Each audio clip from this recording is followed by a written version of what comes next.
بسم الله الرحمن الرحيم.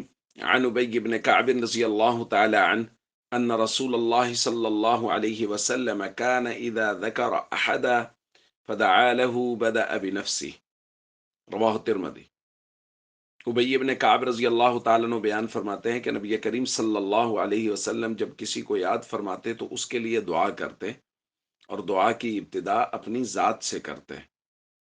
ایک دوسری روایت میں ہے نبی کریم صلی اللہ علیہ وسلم کی عادت مبارکہ بیان کی گئی، کانا رسول اللہ صلی اللہ علیہ وسلم اذا دعا بدأ بنفسی۔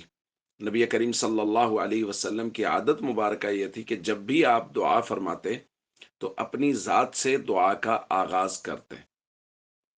دوستو، یہ دعا کے آداب میں سے ہے کہ سب سے پہلے اپنی ضرورت اور حاجت اللہ کے سامنے رکھی جائے اور اپنے لیے دعا مانگی جائے۔ اس لیے کہ اپنے لیے اگر کوئی دعا نہیں مانگ رہا تو اس سے ظاہر یہ ہو رہا ہے کہ اس کو خود کوئی ضرورت نہیں ہے، بس لوگوں کے لیے مجھے کچھ خود نہیں چاہیے، میں لوگوں کے لیے مانگ رہا ہوں۔ تو اس لیے اپنی احتیاجگی کو، اپنی عاجزی اور انکساری کو سب سے پہلے اللہ کے سامنے رکھیں کہ اللہ، میں بہت ضرورت مند ہوں، میری ضرورت کو پورا فرما۔ پھر اس کے بعد سب لوگوں کے لیے اور پوری امت کے لیے دعا کریں، اور خاص طور پہ جو غزہ اور فلسطین کے مسلمانوں کے حالات ہیں ان کی مدد و نصرت کے لیے ضرور اللہ سے دعا کریں، اور اس کے ساتھ ساتھ وہ جو بائیکاٹ کا سلسلہ ہے اس کو کمزور نہ پڑنے دیں۔